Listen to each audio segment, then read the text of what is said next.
The frost came early to Pinewood Valley that October morning, the kind that turned breath into visible ghosts and made the mountain air feel sharp enough to slice skin. Ethan Cole's weathered Ford pickup groaned as it climbed the final gravel stretch, its engine protesting every twist in the narrow road that carved through thinning pines. The cabin sat alone at the edge of the forest exactly as his late Uncle Owen had described it in the letter. Weathered roof, sagging porch windows that hadn't seen proper cleaning in a decade. But the view, the endless sweep of Montana wilderness stretching toward distant peaks, that was worth every mile of the journey from his cramped apartment in Seattle. Beside him in the passenger seat, Ranger sat with the rigid posture of a soldier on deployment. The German shepherd's dark eyes scanned the unfamiliar terrain with the precision of 6 years of military training, cataloging threats that existed only in the memory of foreign mountains, where danger hid behind every rock. His ears twitched at sounds Ethan couldn't hear: the whisper of wind through pine needles, the distant call of a hawk circling overhead, the subtle shift of wildlife moving through underbrush. Ethan killed the engine and sat in the sudden silence. His hands remained on the steering wheel longer than necessary, knuckles white from gripping something solid in a world that had felt unmoored since the day he left Helmand Province. The quiet here was different from the desert winds that had filled his ears for 3 tours. Different from the relentless noise of the city he'd tried to disappear into after discharge. This quiet had weight substance, the kind that pressed against eardrums and made a man aware of his own heartbeat. Still, something in his chest tightened the same way it always did when reaching a new place. An instinct born from too many deployments, too many exits to memorize too many nights spent calculating routes of escape from mud brick compounds and forward operating bases. His therapist at the VA had called it hypervigilance. Ethan called it survival. Ranger brushed against his leg, warm and solid and real. The dog's presence pulled him back from the edge of memories that waited like landmines in the landscape of his mind. Ethan scratched behind the shepherd's ears, feeling the tension in the animal's muscles mirror his own. "We're good, boy. Just need time." He stepped out into air so cold it burned his lungs. The crunch of frozen dirt under his boots sounded too loud in the emptiness. By noon, he had unpacked enough to function.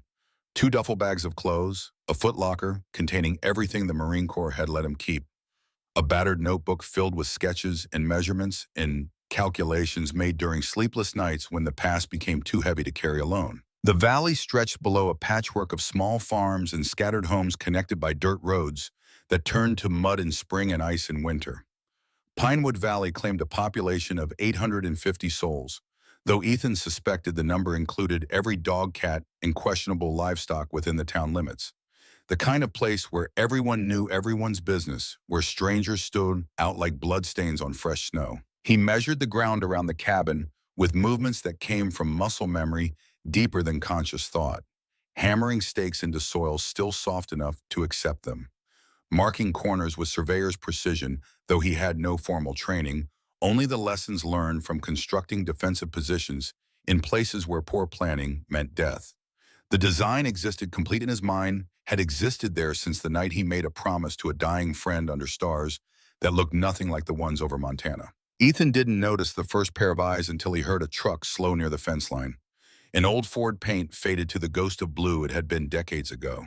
The man in the driver's seat had the weathered face of someone who'd spent 50 winters in these mountains.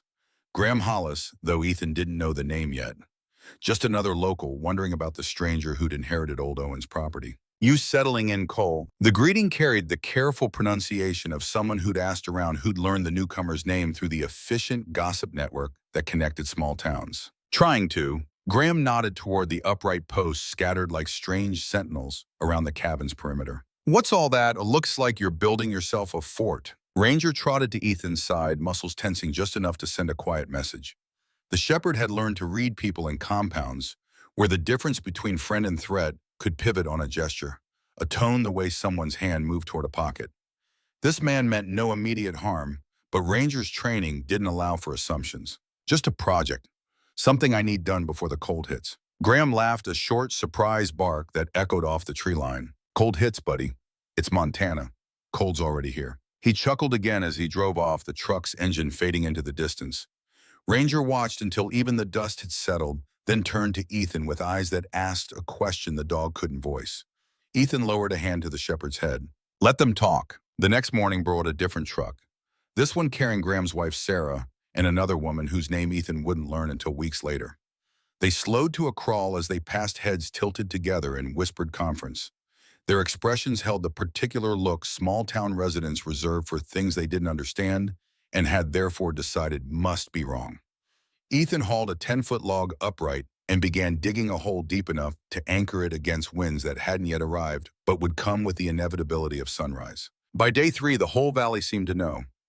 Ethan could feel it in the way conversations hushed when he entered Miller's hardware store for supplies. In the way Mitchell Sawyer, the store's owner, rang up his purchase of rope and chains and industrial-grade fasteners, with questions hiding behind his friendly southern drawl. In the way people paused at the general store pretending to examine produce while watching him through the windows. Sheriff Raymond Boyd stopped by on day 4 his cruiser rolling up the drive with the casual authority of someone who'd worn a badge for 20 years. He stepped out slowly, hand resting near his belt, in a gesture that looked casual but wasn't. Ranger moved between them immediately, creating a living barrier. "You planning to put walls around your place?" The sheriff's voice carried the dual tones of genuine curiosity and official concern. Ethan straightened from his work, meeting Boyd's gaze with the flat expression that had served him well in interrogation rooms and checkpoints. "Just building what I need." Boyd stared at the rows of fresh posts circling the cabin, each one precisely spaced, each one sunk deep enough to withstand forces the sheriff couldn't imagine. "Well, whatever it is, it's unusual." The shepherd stepped forward, his gaze steady and unblinking. Boyd backed up a step, hand moving slightly away from his belt. He tipped his hat in a gesture that could have meant respect or warning or both. "As long as you're not causing trouble." That was the thing. Ethan didn't cause trouble. He tried to stay invisible, to blend into the landscape like he'd learned to blend into shadows during night patrols through hostile villages. But in towns like Pinewood Valley, invisibility had the opposite effect. People noticed what didn't fit. A quiet veteran, a watchful dog, a strange project with no explanation. The human mind filled gaps with fear when understanding failed to arrive. By the end of the week, Ethan had raised 12 posts, each one set perfectly level, with tools he'd borrowed from Uncle Owen's rusted collection in the shed. He worked with precision that came from years of habit. Measure twice, cut once, trust nothing, secure everything. Ranger never left his side, pacing the perimeter, with ears that twitched whenever a neighbor lingered longer than social convention required. Late one afternoon, as the sun dipped behind the ridge and cold rolled down from the peaks, like something alive and hungry, Ethan paused. His breath fogged in front of him, turning to ice crystals that caught the dying light. He could hear faint laughter from the Hollis farm half a mile distant. Someone had called him the soldier who snapped. Someone else said he was turning his cabin into a bunker. Ethan didn't look toward the sound. He just kept working, gripping wood until his knuckles whitened and the grain pressed patterns into his palms. Ranger nudged his hand, grounding him again, in the moment pulling him back from the edge of places his mind still wandered when attention slipped. "We're fine. People laugh until winter shows up. Then no one laughs." Ranger leaned against him in quiet agreement, the dog's warmth a reminder that he wasn't alone, even when solitude felt like the only safe option. As the last light faded, Ethan stood back to look at what he'd built. Just a skeleton of a design for now, nothing impressive to anyone else. But to him, it was something he had carried for years, something born in the freezing dark of a night halfway around the world. A promise he'd made to men who never made it home. A promise he intended to keep, even if keeping it meant becoming the strange veteran the town whispered about. He walked toward the cabin, Ranger at his heel. Behind them, the wooden post cast long shadows across frozen ground, shadows that looked to the distant eyes of the town like the outline of madness. But to Ethan, they were the beginning of survival. "Tomorrow, we finish the next row." The shepherd settled beside him as Ethan shut the cabin door, ears still tilted toward the distant sounds of the valley. He sat on the edge of the cot, rubbing the boy's fur as cold crept in around windows that needed better sealing. He didn't mind the cold. He only feared being unprepared for it. Let them talk. Outside, the wind began to rise. Inside, Ranger pressed close, and it was the only warmth Ethan needed. The fire crackled low in the stone hearth, casting broken shapes across cabin walls that hadn't seen fresh paint since Uncle Owen's wife passed a decade back. Ethan sat on the edge of the cot, boots still on, hands clasped together as if holding something fragile that might shatter if he loosened his grip. Ranger lifted his head and nudged Ethan's elbow, gently sensing the shift in breathing, the kind that came before memories tried to break through the walls Ethan had built to contain them. He stared into the flames, watching them pulse and curl, until the crackling became the sound of something else entirely. Not firewood, but distant explosions echoing against canyon walls. Not the Montana wind, but the howl of desert nights that felt colder than any winter, despite the scorching days that preceded them. His shoulders tightened, and the shepherd crawled closer, resting his head against Ethan's thigh, with the steady pressure of an anchor holding a ship against current. Ethan let a breath out slowly. "I know, boy, I'm still here, just remembering." The room blurred at the edges, and the cabin walls faded into the outlines of a place halfway across the world. He hadn't meant to drift back there, but the cold always pulled him in, dragged him under like an undertow he lacked the strength to fight. It had been in the mountains east of Helmand, a remote outpost wedged between ridgelines and sky. Outpost Reaper, named with the dark humor soldiers used to cope with posting to places that killed without discrimination. Their unit had been scheduled for extraction, waiting out one last night before the convoy arrived to take them back to relative safety. The air had turned bitter colder than any desert soldier expected, the kind of cold that found gaps in gear designed for heat and sand. Then came the blast, sharp, disorienting, shaking the ground beneath them, hard enough to knock men off their feet. Not the kind of explosion that tore everything apart and left nothing but craters and silence. Just enough to send their supply tent crashing in on itself, canvas and poles collapsing into a tangle that buried their fuel and heating equipment under debris it would take hours to clear. Ethan could still remember the shock of cold on his skin. When night fell, the scramble to pull blankets around his team, the way temperature kept dropping despite everything they tried. They did everything they could. Huddled close, shared body heat burned whatever scraps they had left. Cardboard boxes, wooden crates, pages torn from field manuals. But the mountain didn't care about bravery. It didn't care about rank or strength or training. It took advantage of weakness the way predators took advantage of injury. Ethan swallowed hard, forcing his breath to steady. Ranger nudged his hand again, and Ethan rested his palm on the dog's back, feeling the rise and fall of breathing that matched his own. It wasn't the fight that got them, it was the cold. He didn't say the rest out loud. Not the confusion, not the helplessness, not the aching memory of shouting names into darkness and hearing nothing back but wind that sounded too much like laughter. Torres had been first, his heart simply stopping in the early hours before dawn. Daniel Park followed the medic who'd saved so many others, powerless to save himself when hypothermia shut down his systems one by one. And Marcus Webb, who'd been with Ethan since boot camp, who'd saved his life in Fallujah and again in Sangin, who'd talked about Montana and fishing and the cabin his grandfather had left him. Marcus had lasted longest, holding on with the stubborn determination that had made him the best sergeant Ethan had ever served with. But even determination couldn't fight the cold forever. The warmth of the cabin finally settled into Ethan's bones, pushing the memory back where it belonged. Locked in the vault he opened only when he lacked the strength to keep it closed. He blinked away the bong and stood pulling a blanket from the footlocker. The dog followed tail low, eyes soft with the concern that military working dogs learn to express in the quiet moments between chaos. Ethan draped the blanket over the shepherd's broad shoulders. "We're safe here.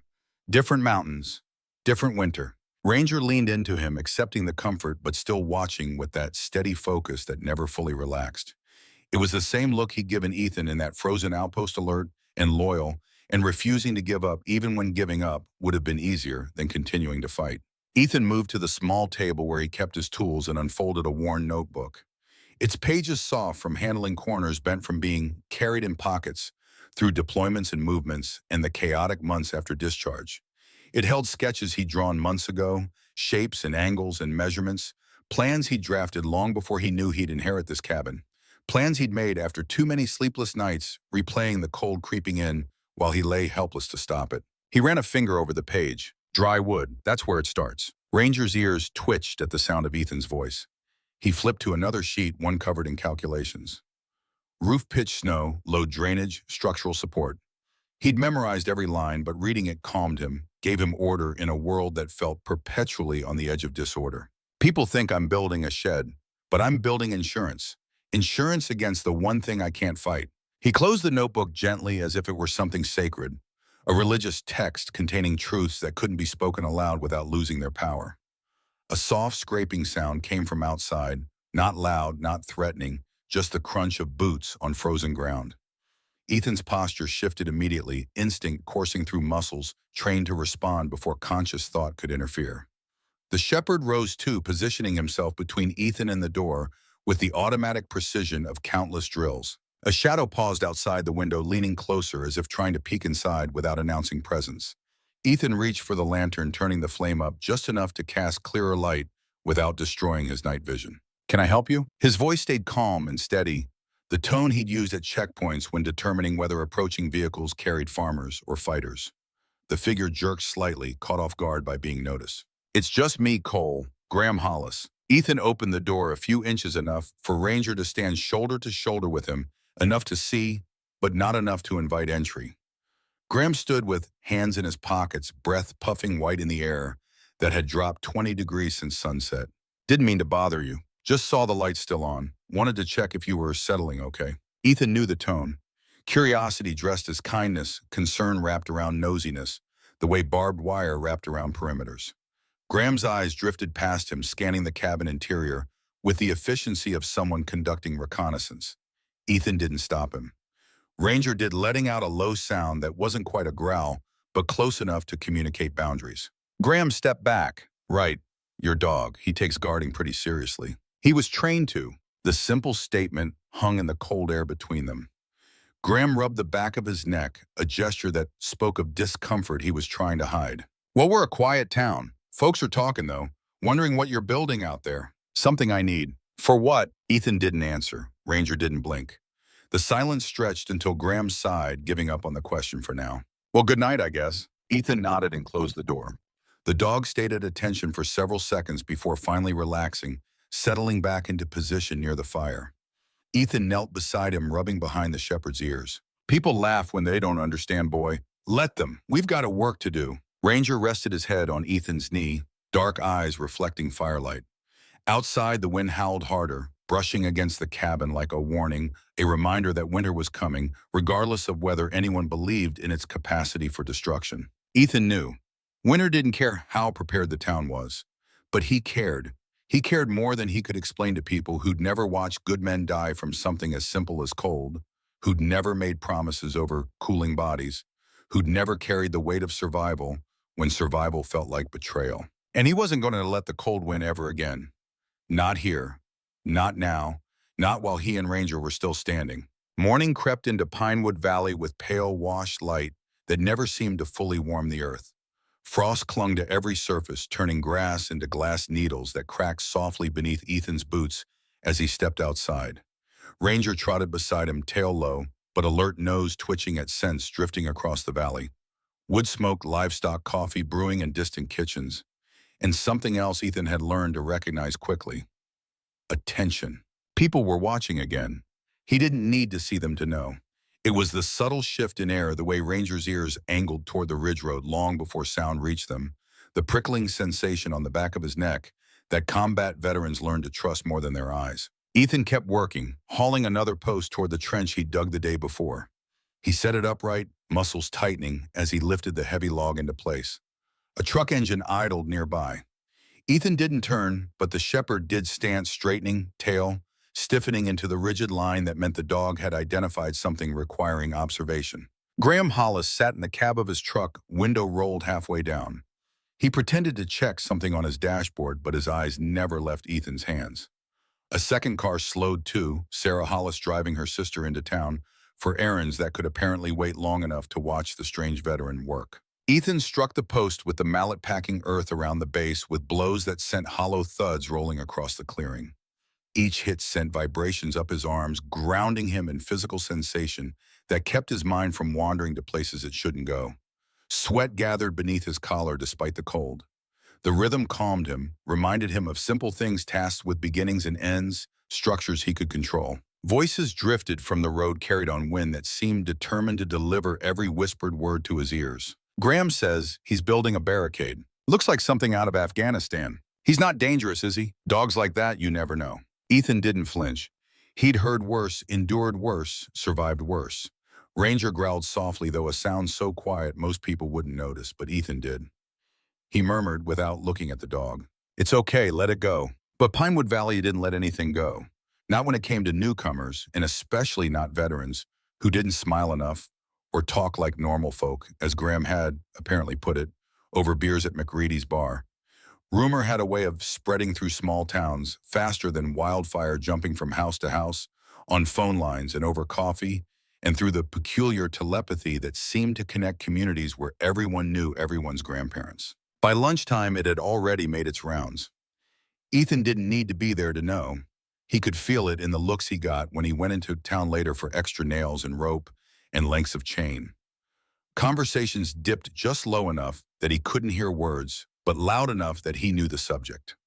The young cashier at Miller's Hardware tried to be polite, fumbling with the register while her cheeks turned red. "You building something big out there, Mr. Cole. Just what I need." "Oh, well, folks are curious, that's all. We don't get many projects around here." She forced a smile that didn't quite reach her eyes.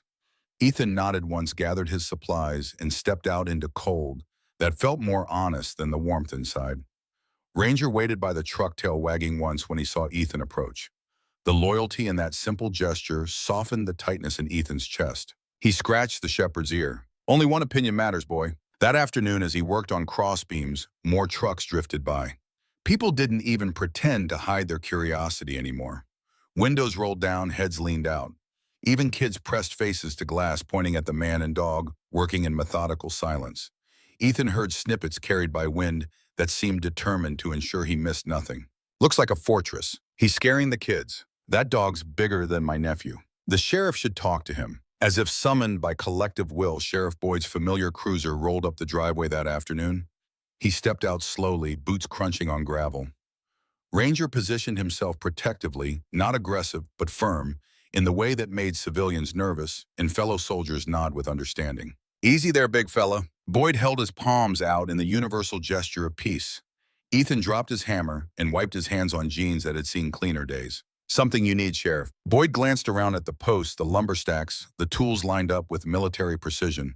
His eyes lingered on the thick beams Ethan had prepared, the angles, the ropes, everything neat and deliberate and methodical. "Just checking in. Heard some talk around town." "About what?" "About you building some kind of compound." Ethan took a slow breath, counting to 5 before responding the way his therapist had taught him. "It's a roof extension for Firewood." Boyd frowned as if the explanation didn't quite register, as if the words made sense individually, but failed to form coherent meaning when assembled together. "All this for Firewood. Winter's coming. It comes every year. Some winters hit harder." Boyd shifted uncomfortably, sensing the edge beneath Ethan's calm tone. Ranger didn't blink once, muscles taut as a bowstring. The sheriff cleared his throat.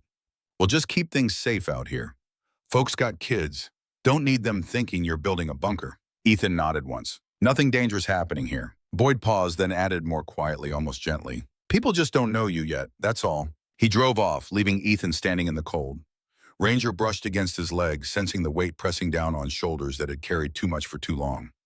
Ethan rested a hand on the dog's back. "Being misunderstood's nothing new, huh?" The shepherd lifted his head as if agreeing, as if the dog understood more than any human gave him credit for. By sunset, clouds had thickened over the ridge, bruised purple and heavy with the promise of something worse than the early frost they had already endured.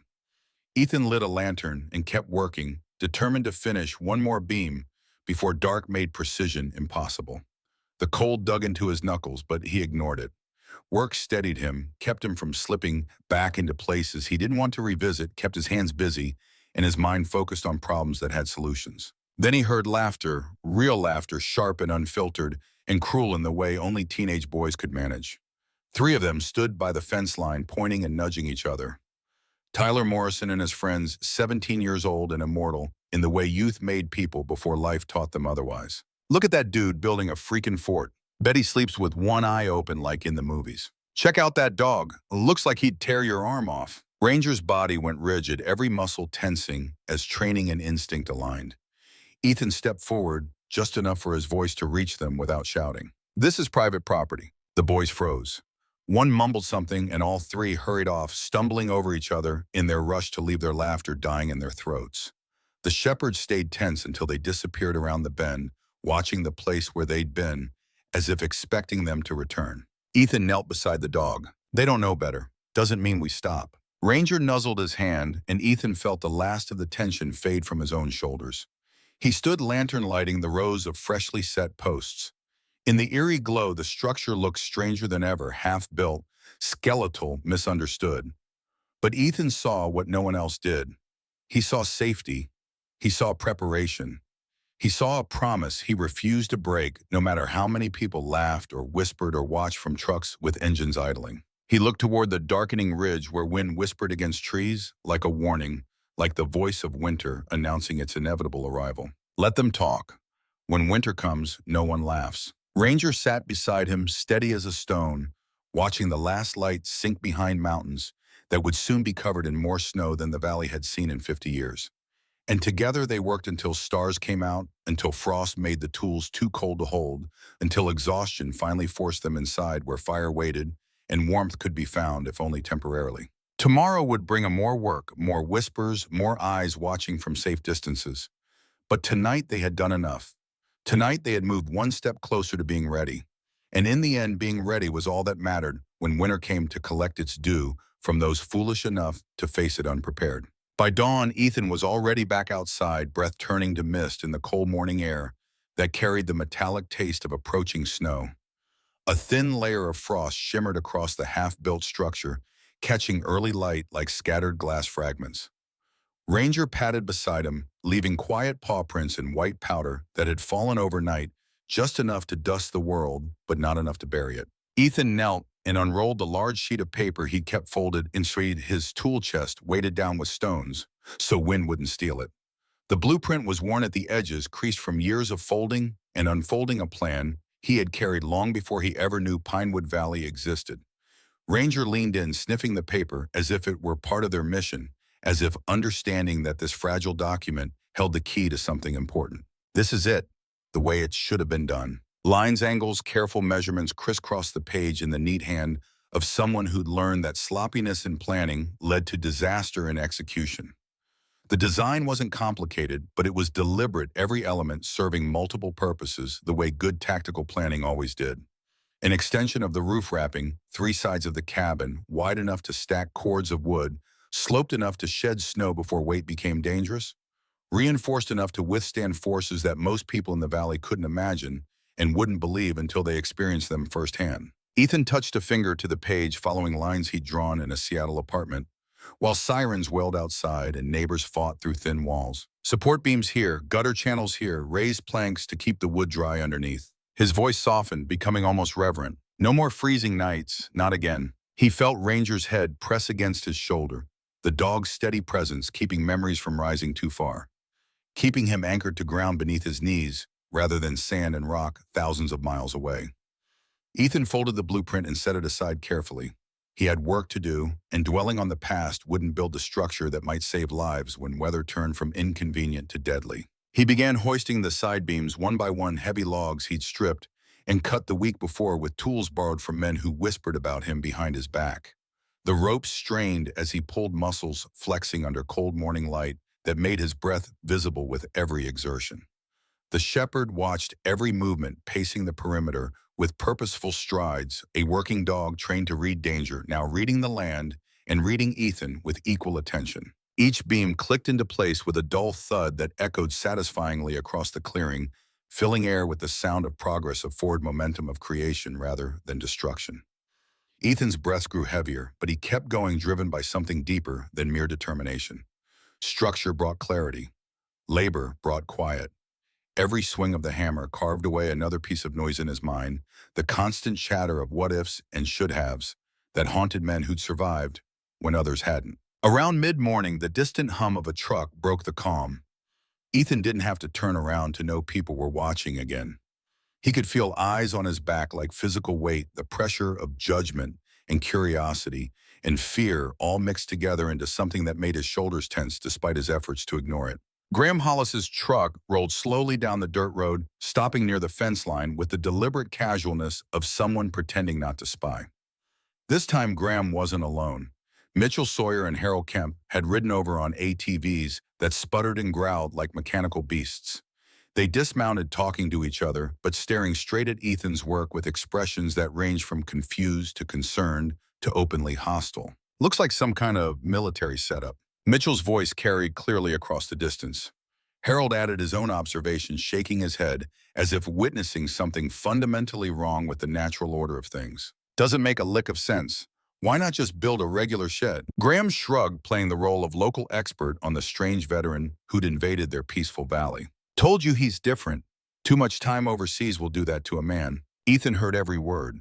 The wind seemed determined to deliver each comment directly to his ears to ensure he understood exactly what his neighbors thought of him and his project.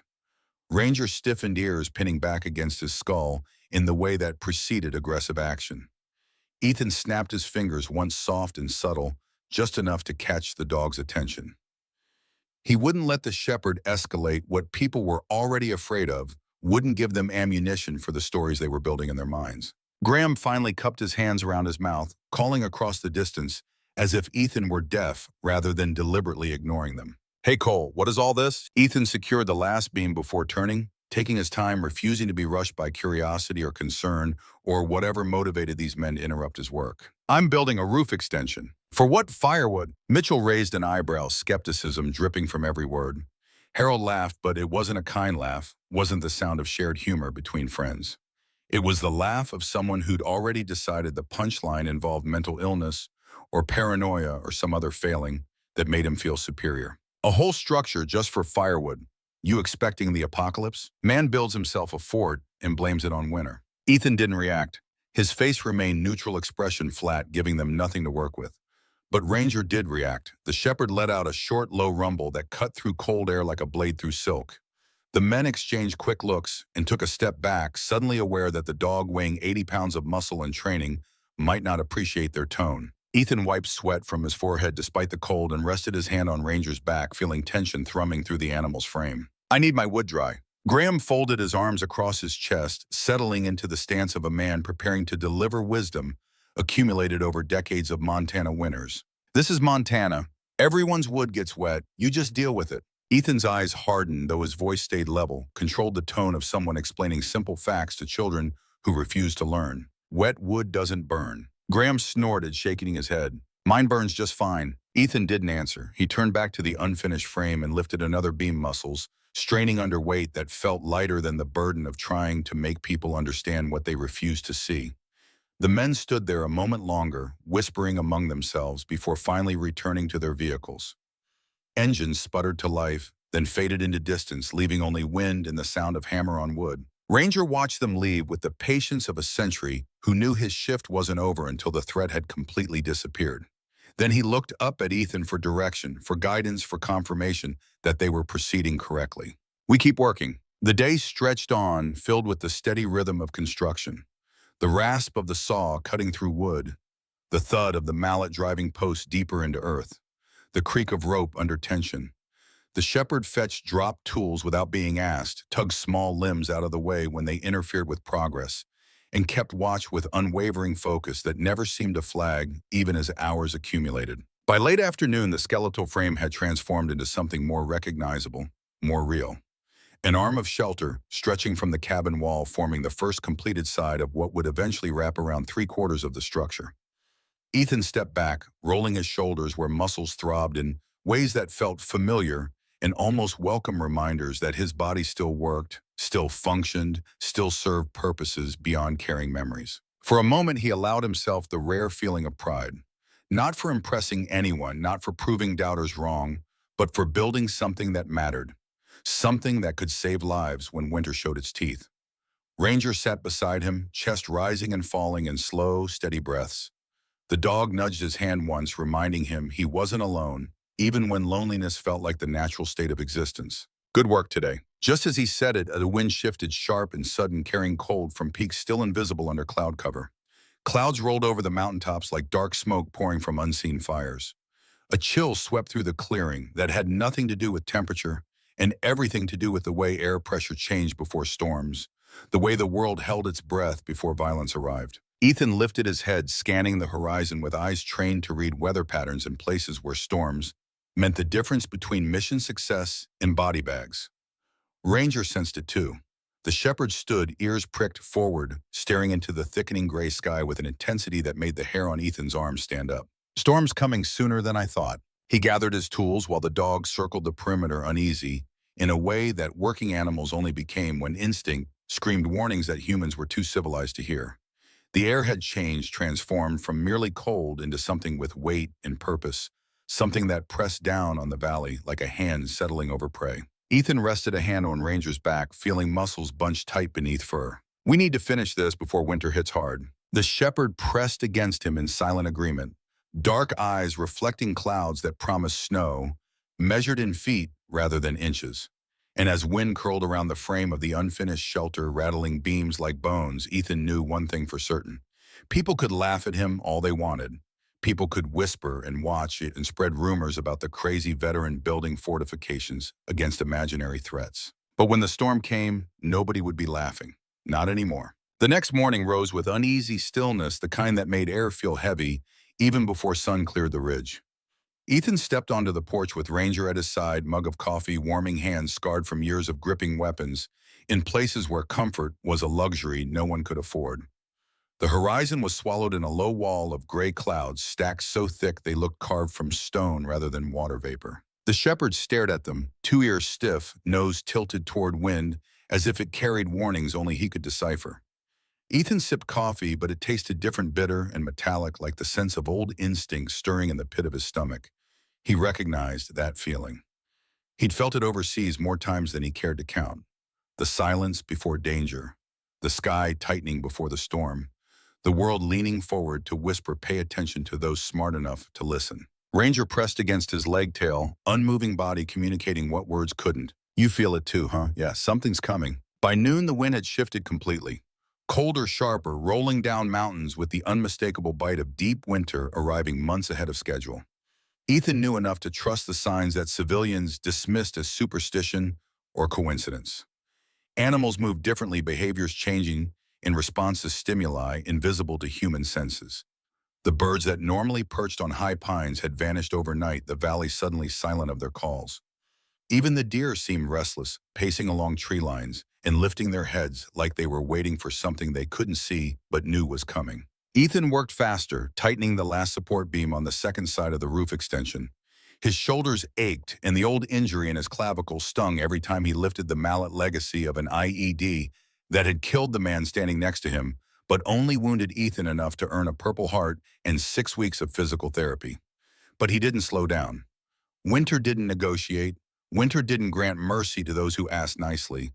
Winter didn't wait for convenient moments to arrive. Around mid-afternoon, a weather alert crackled through his old radio, the kind of rare broadcast that only happened when conditions warranted official concern. The broadcaster's voice was tight, urgent, stripped of the casual tone that usually accompanied weather reports in regions where storms were routine. Residents across the valley are advised to prepare for a severe system forming earlier than expected. Heavy snowfall, rapid temperature drops, and high winds predicted within 48 hours. Ethan lowered the mallet. 48 hours. That wasn't enough time, not for the town, not for families who thought Montana winters were something they understood because they'd survived a few cold snaps. Not even for him, though he was closer to ready than anyone else would be. Ranger barked toward the forest, short and sharp, pulling Ethan's attention to movement along the tree line. A young doe darted past, followed by a rustle of branches shaking in wind that seemed to be building by the minute. Animals fleeing before a storm hit. It was one of the oldest signs and one of the truest, the kind of folk wisdom that survived because it kept people alive when they paid attention. "We're not ready." He worked for another hour before the rumble of an engine drifted across the clearing. Sarah Hollis's SUV stopped near his driveway window, rolling down to reveal her face drawn with worry, eyes searching his as if he might have answers she desperately needed. "Ethan, you hear the alert?" "I heard. It's early. Folks don't think it'll be that bad." Ethan shook his head, the gesture small but definitive. "It'll be worse." Sarah blinked, taken aback by the certainty in his voice. "Worse," Sheriff said. "He doesn't think it's anything we can't handle. We've had early storms before." "I don't care what the sheriff said." Ethan's voice remained calm but carried an edge that made Sarah's expression shift from curious to concerned. "I've seen this pattern, this wind direction, that sky." He pointed to the hard wall of gray swelling above the ridge clouds that seemed to pulse with barely contained violence. "That's not a normal storm." Sarah opened her mouth to argue, but Ranger stepped forward and let out a low warning sound. Not threatening, just protective, a reminder that this conversation was happening on Ethan's property and on his terms. She stiffened, hands tightening on the steering wheel. "Okay, just checking. I'll tell Graham." She drove off, tires crunching over frozen grass. The shepherd watched the SUV fade into distance before turning to Ethan, eyes dark with unease, that mirrored what Ethan felt building in his own chest. He knelt, gripping the dog's shoulders. "We don't have time. We finish what we can." He rose, forcing himself to focus despite exhaustion creeping into muscles that had been pushed hard for too many days. The third side of the structure still needed beams and rafters. The roof needed to be covered before snow came. The wood had to be stacked properly, dry and elevated and protected from ground moisture that would render it useless when fire became the only thing standing between survival and freezing to death. He moved with renewed urgency, hoisting a long beam into place with strength born from desperation rather than conditioning. Ranger retrieved dropped tools, dragged cut branches away, and patrolled the edges of the clearing with increasing agitation. Every so often, the dog stopped and stared into the woods as if expecting something to emerge, some physical manifestation of the threat they both felt approaching. As day darkened earlier than it should have, even accounting for shorter autumn days, the wind picked up. Violent and sudden swirling dust around Ethan's boots, making him squint against particles that stung exposed skin. He steadied himself on a post, looking at sky that no longer crept, but surged, clouds advancing like an army that had been held back too long and now rushed forward with accumulated fury. He had seen clouds like these only once before, years ago, high in mountains overseas, when a cold front roared in overnight and turned their sheltered position into a freezing trap. Men who survived firefights and ambushes fell victim to something as simple as frost, as basic as temperature dropping faster than human bodies could adapt. Ethan shut his eyes against memories that threatened to overwhelm present necessity. Not again. Ranger whined softly beside him, pulling him back to Montana, to the clearing, to work that still needed finishing. Just before dusk, Sheriff Boyd's cruiser rolled in tires, spitting gravel. He stepped out, pulling his jacket tight against cold that had teeth now, that bit, rather than merely chilled. "Cole, you hear the alert? The storm's hitting early." "I know. Well, folks are prepping. Not everyone's worried, though. We've had early storms before. Nothing we can't handle." Ethan stared at him with the flat expression that made people uncomfortable, that reminded them he'd seen things they only experienced through news reports and movies. "You're wrong." Boyd frowned offense flickering across his face. "It's weather, Ethan. Happens every year. Not like this." The sheriff sighed, patience wearing thin in a way that suggested he'd come here to reassure rather than be contradicted. "Listen, people are already nervous about you. Maybe ease up on the predictions." Ethan's voice dropped to barely above a whisper. "When this storm hits, Sheriff, you're going to wish everyone had listened." Boyd stiffened, opened his mouth to respond, then seemed to think better of it. He climbed back into his cruiser without another word. The vehicle's taillights disappeared into the gathering dusk. Ranger stepped closer to Ethan, sensing what was coming. The dog's body language spoke volumes: alert, ready, loyal. Ethan looked at the half-finished structure, then at the darkening sky. 24 hours, boy, maybe less. Then it all begins. Night fell with unnatural speed. Inside the cabin, Ethan stacked the last of his prepared firewood, checked his supplies one final time, and sat by the fire with Ranger at his side. Outside, the first snowflakes began to fall. Not gentle flakes. These came sideways, driven by wind that was already reaching dangerous speeds. Tomorrow, Ethan thought, everything changes. He was right. By sunrise, the world had shifted in ways that made even veterans of Montana winters pause and reconsider their certainty. The air tasted metallic, sharp enough to cut the back of the throat with each breath. Overhead clouds churned with barely contained violence, so low it seemed a tall man might reach up and brush fingers against their underbelly. The wind no longer drifted or gusted, but lunged, slamming into the cabin hard enough to rattle window panes in their frames. Ranger stood stiff at the door tail, straight as an iron rod, ears pricked toward the ridge, where darkness gathered despite the sun having technically risen. The dog didn't bark. He didn't move. He just listened with the intensity of an animal whose survival had always depended on reading threats before they became visible. Ethan stepped outside and felt the storm before he saw it. The cold punched through his coat as if the fabric wasn't there at all, as if winter had decided that barriers meant nothing and flesh was its rightful domain. Snowflakes swirled sideways, not falling, but attacking, carried by gusts that cut through the trees like invisible blades designed to strip away anything weak or unprepared. The first wave of the blizzard had arrived early hours earlier than the radio had warned, moving with the speed of something hungry and impatient. He scanned the unfinished structure, jaw tightening, as he assessed what they had accomplished and what remained undone. The beams held, the supports held, But the roof extension wasn't finished, wasn't sealed, wasn't ready for what was coming. He needed at least 2 more days of work to call it complete. 2 days he didn't have. 2 days that winter had decided not to grant him, despite his preparation and planning and promises made over cooling bodies thousands of miles away. Ranger nudged his leg, urging him back inside with the insistence of a creature that understood exposure better than most humans. But Ethan stayed put for one more breath, studying the sky with eyes that had learned to read weather in places where miscalculation meant death. This is the big one. The storm wall rolled toward the valley like a slow-moving avalanche, dense and white and merciless. Within minutes, the world disappeared into a swirling void that erased landmarks and horizons and any sense of direction beyond the few feet immediately surrounding his body.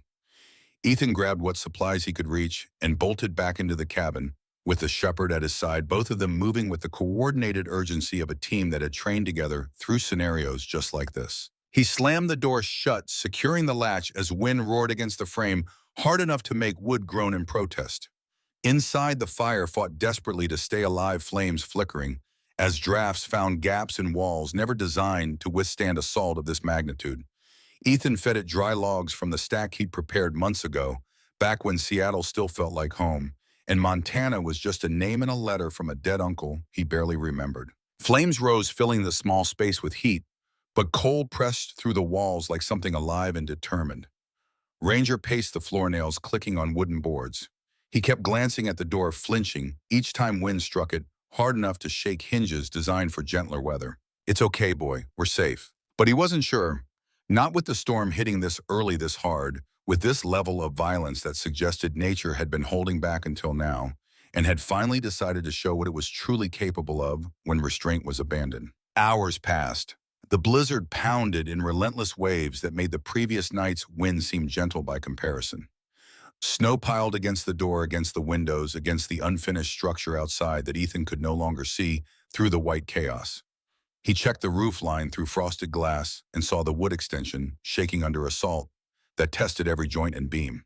"Hold, just hold." A sharp crack echoed through the clearing, loud enough to penetrate even the roar of wind. Somewhere outside, a tree had snapped trunk, giving way under forces it was never meant to endure. Ranger jumped to his feet, barking once deep and urgent, and communicating alarm that needed no translation. Ethan rested a hand on the dog's back, feeling tremors running through muscle and bone. "Easy. We can't do anything out there right now." But anxiety in Ranger's posture spread into Ethan's bones like infection, like the cold creeping through walls despite the fire's best efforts. He forced himself to breathe slow, to stay grounded, to remain present in this moment, rather than slipping back to another storm in another mountain range where present tense had become past tense for too many good men. He wasn't back in Hellman. He wasn't trapped in a freezing outpost with no supplies and dwindling hope. He had heat. He had shelter. He had Ranger. He was still alive, still breathing, still fighting. But memories tugged at him anyway, pulled with the gravitational force of trauma that refused to stay buried no matter how deep the grave. The sound of wind slamming against metal huts. The freeze creeping into uniforms designed for desert heat. The tension in every breath as temperatures dropped further and further while they waited for dawn that never seemed to come and rescue, that arrived too late for some. Ethan closed his eyes. "Not there. Not now." Ranger pressed his head into Ethan's chest, grounding him with steady weight and warmth, and the simple physical reality of fur under fingers. The dog's presence pulled him back from the edge, where past and present blurred into something dangerous, something that could drown a man as surely as any blizzard. The hours crawled by with the storm growing worse, rather than better, intensifying in ways that defied the Weather Service predictions and local wisdom about how Montana winters behaved. The radio crackled with emergency updates, each one more dire than the last. Roads closed, whiteout conditions, power outages across the valley, spreading like disease through a population with no immunity. Ethan listened, jaw tight, knowing what that meant for everyone else. Even with fully stocked woodsheds, most families struggled when storms hit early and caught them unprepared. And this wasn't just early. This was catastrophic, the kind of event that happened once in a generation and killed people who thought they knew how to survive winter because they'd endured a few cold snaps. He imagined Graham Hollis's kids shivering by a fireplace as their damp wood sputtered and failed to produce real heat. He imagined Dorothy Kane, the widow who lived a mile up the hill, trying to shovel her porch alone with arthritic hands and a heart that had already suffered 2 attacks. He imagined families who'd laughed at him 2 weeks ago now staring at their snow-caked woodsheds, realizing they couldn't reach the fuel they needed, understanding too late that the crazy veteran had been right about everything. Ethan dropped another log into the fire and stared at flames that seemed too small, too fragile, too inadequate against the forces gathering outside. His heart pounded with something he hated to admit, something that felt like weakness, but was simply the honest recognition of stakes that extended beyond his own survival. Fear, not for himself, for the valley. Outside, the storm raged so loudly it drowned every other sound, filled the world with white noise that was almost hypnotic in its constancy, until Ranger heard something that cut through even that wall of chaos. He froze, head-high, body leaning toward the door, with every sense focused on something Ethan's inferior human hearing couldn't detect. A muffled sound followed, faint and desperate and unmistakably human. Ethan's pulse spiked, adrenaline flooding his system with the chemical rush that had kept him alive through ambushes and firefights, and moments when reaction time meant the difference between going home and going into the ground. "Someone's out there," Ranger barked, once sharp and certain, confirming what Ethan had heard. He grabbed his coat but hesitated, hand frozen on the fabric. The cold could be deadly in seconds at these temperatures. Visibility was nearly zero, maybe less, the kind of whiteout where a man could get lost 3 feet from his own door and wander in circles until hypothermia shut down his brain. Going out now would mean risking everything, gambling his life on the chance that someone needed help more than he needed safety. Another sound. Closer this time, a cry swallowed by wind, but distinct enough to prove it wasn't imagination or wishful thinking, or the storm playing tricks with acoustic properties. The shepherd pawed at the door, insistent in the way working dogs became when training overrode self-preservation. Ethan swallowed hard, weighing options that all led to bad outcomes with varying degrees of terrible. Stay inside and someone might die. Go outside and he might die. There was no good choice, no clear path, only the kind of decision that defined who a person was when circumstances stripped away everything except core values. "All right, we check, but fast." He pulled the rope from the wall and looped it around his waist, tying the other end to a beam inside the cabin, with knots learned in the Marines and practiced until muscle memory could execute them in the dark, or under fire, or in any condition short of death. An old Army trick for whiteout conditions, a lifeline that might lead him home if the storm tried to claim him the way it had claimed others who ventured out unprepared. Ranger stood ready at the door, muscles coiled like springs waiting for release. Ethan cracked it open, and the cold hit him like a physical blow, like being punched in the chest by something made of ice and malice. Snow blasted inward, covering the floor in seconds, erasing the boundary between inside and outside. "Ranger, stay beside me." Together they stepped into chaos. They moved only 5 feet before Ethan saw it through the swirling, white madness. A small shape collapsed near the woodpile, barely visible beneath growing snow, barely distinguishable from the drifts except for the wrong angles, in the sense that this mound contained life struggling against extinction. A child. He rushed forward, hard hammering against ribs with force that hurt. The wind clawed at his clothes, numbing his hands even through gloves designed for cold weather that now seemed inadequate against cold that had gone beyond weather into something approaching absolute zero.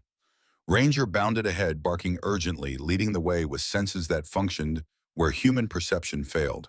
Ethan lifted the small figure into his arms. A boy shaking uncontrollably, eyes barely open, lips already turning the blue that preceded shutdown of systems too young to fight this kind of battle. Lucas Hollis, 8 years old and dying from exposure less than a quarter mile from his own home. "Hang on, kid, I've got you." The shepherd pushed against Ethan's leg, guiding him back toward the rope he'd tied the lifeline that was already disappearing under snow, that fell so fast it buried everything. The storm tried to drag them sideways, tried to separate them, tried to claim what it considered rightfully its own. But Ranger stayed close, leaning his weight into Ethan to keep him on track, providing stability when the world offered nothing but chaos. Step by step, they fought their way back to the cabin.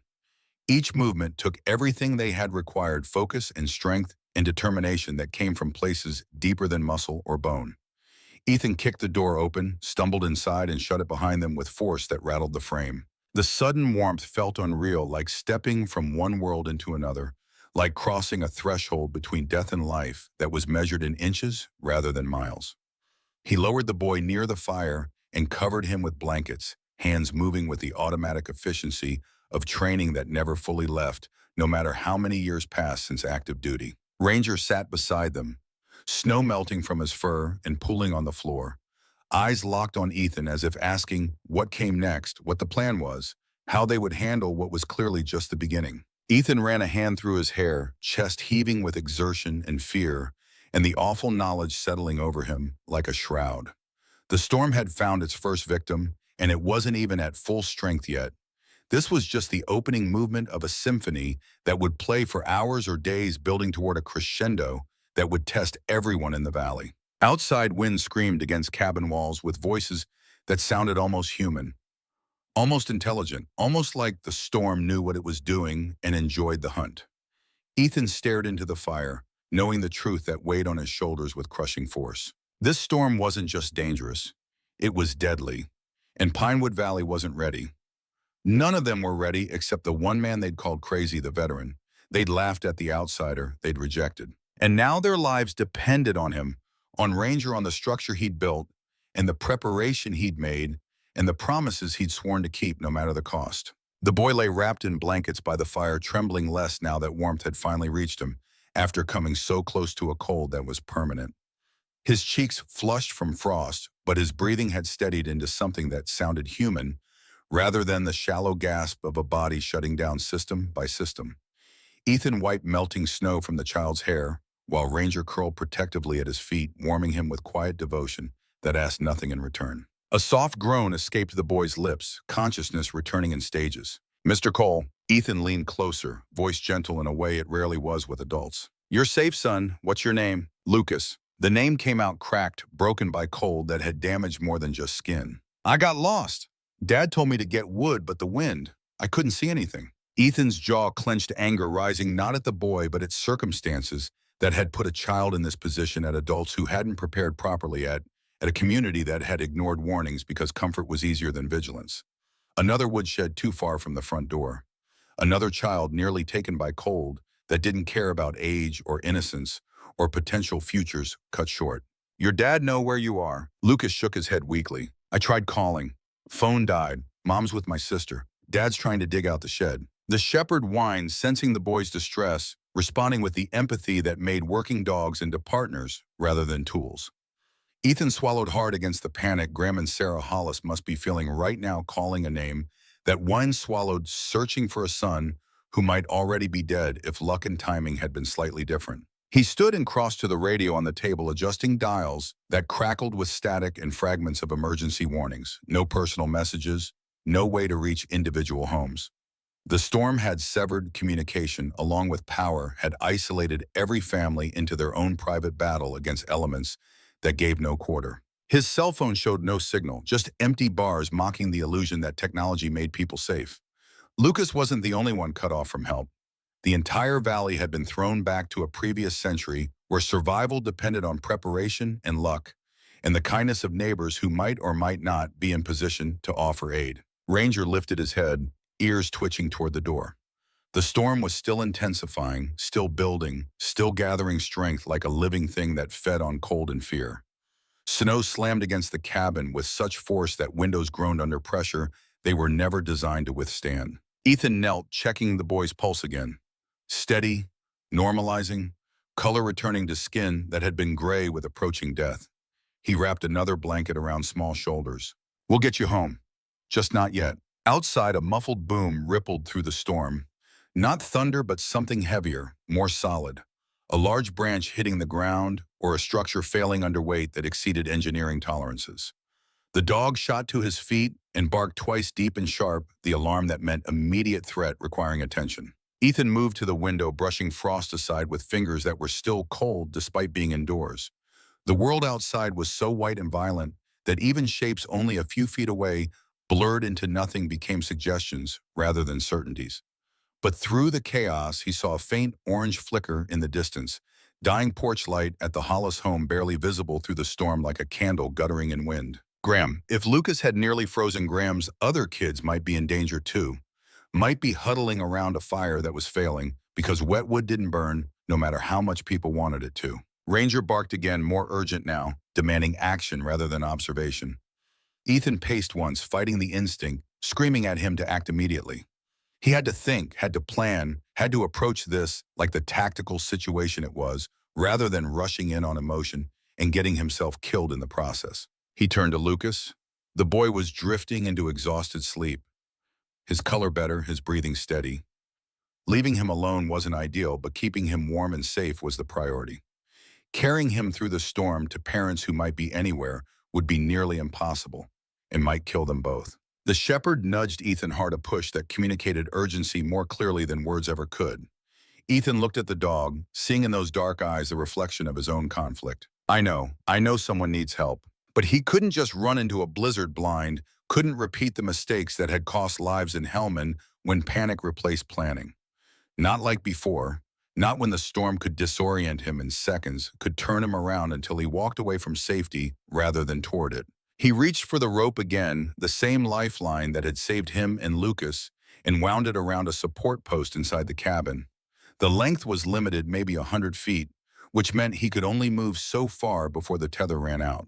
But it was better than nothing, better than gambling on memory or instinct in conditions where both would fail. A sound cracked across the valley, clearer now. A distant shout. A voice swallowed by wind but distinct enough to prove someone was calling for help, was out in the storm, was in trouble that might already be fatal depending on how long they'd been exposed. Then silence. Not the absence of sound, but the presence of wind so loud it became silence, became white noise that erased everything else. Ranger barked toward the sound nails scraping the doorframe with urgency that bordered on desperation. Ethan turned back to Lucas. The kids slept now, safe under blankets protected by fire and walls, and the structure Ethan had built against exactly this kind of scenario.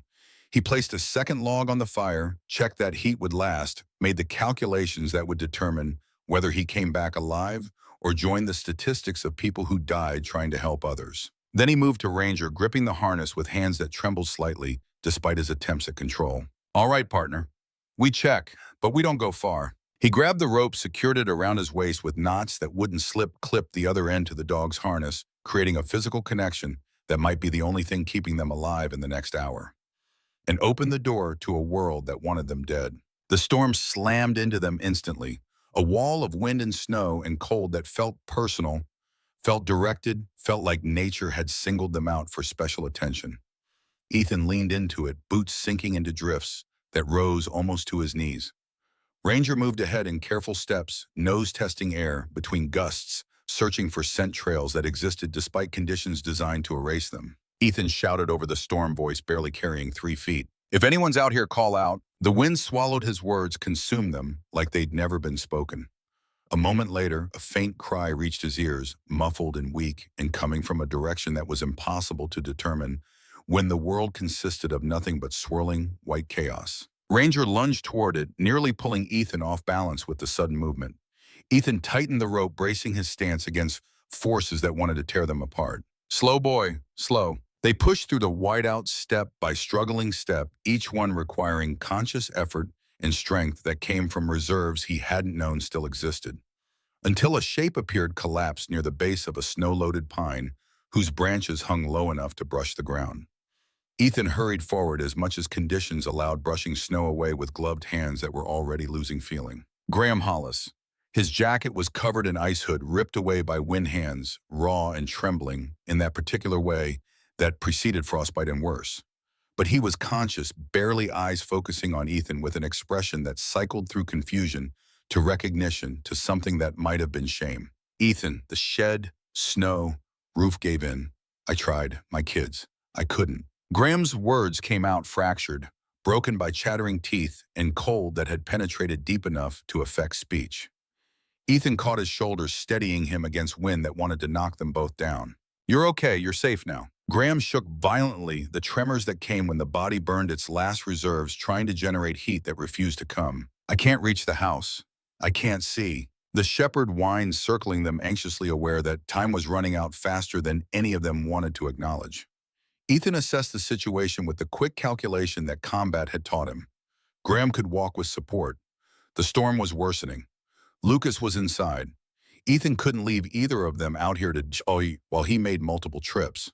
Come on, lean on me. He hoisted Graham's arm over his shoulder and began guiding him back toward the cabin, following the rope that was already disappearing under fresh snow. Ranger kept tight to their side, pressing against Graham, when he faltered, providing stability and warmth, and the simple physical presence that made continuing possible when giving up would have been easier. Each step where he took everything that they had required focus and determination and the kind of stubborn refusal to quit that separated survivors from casualties. The wind fought them, tried to push them off course, tried to separate them, and claim what it considered rightfully its own. The rope held them together. The shepherd led the way back to salvation. At last, Ethan saw the golden flicker of firelight through the blizzard, the cabin appearing like an island in an ocean of white death. He kicked open the door, no finesse left in movements driven purely by necessity. Warmth rushed up to meet them, shocking after the brutal cold, almost painful in its intensity. Ranger shook snow from his coat and went straight to Lucas, sniffing him quickly to verify the boy still lived before circling back to Ethan and Graham. The dog's eyes asked questions. What now? Who else? How many more? Graham collapsed onto the rug, gasping as heat hit his system, and his body tried to decide whether to shut down or restart. Ethan covered him with spare blankets, layering them the way he'd learned in field medicine courses that seemed inadequate now that theory met reality. Graham looked at him through watery eyes that held more than just physical pain. My kids. Sarah, they're freezing. His voice cracked on the words. Ethan's chest tightened, the weight of responsibility settling heavier with each passing second. Where are they? At home. Couldn't get the woodshed open. Everything's buried. Fire's almost out. The shepherd let out a sharp bark, urgent and insistent, communicating what Ethan already knew. The valley needed help. The storm wasn't done. And he was the only one prepared, the only one positioned, the only one capable of doing what needed to be done. He knelt beside Ranger, resting a trembling hand between the dog's ears, feeling the solidity of muscle and bone, and loyalty that had never once failed him. We're going back out? We're not done. Graham reached out, grabbed Ethan's arm with surprising strength. You can't, you'll die out there. Ethan met his eyes, saw the fear and guilt and desperation all mixed together. If I don't go, your family dies. Make your choice. Graham released his grip, understanding settling over his features. Ethan stood, checked his supplies, added another log to keep Lucas and Graham warm while he was gone. Dorothy Kane appeared in his mind, the elderly widow who'd been kind to him, who lived alone up the hill. Emma Walters, the young teacher in the mobile home with no real insulation. The Parker family with their disabled daughter.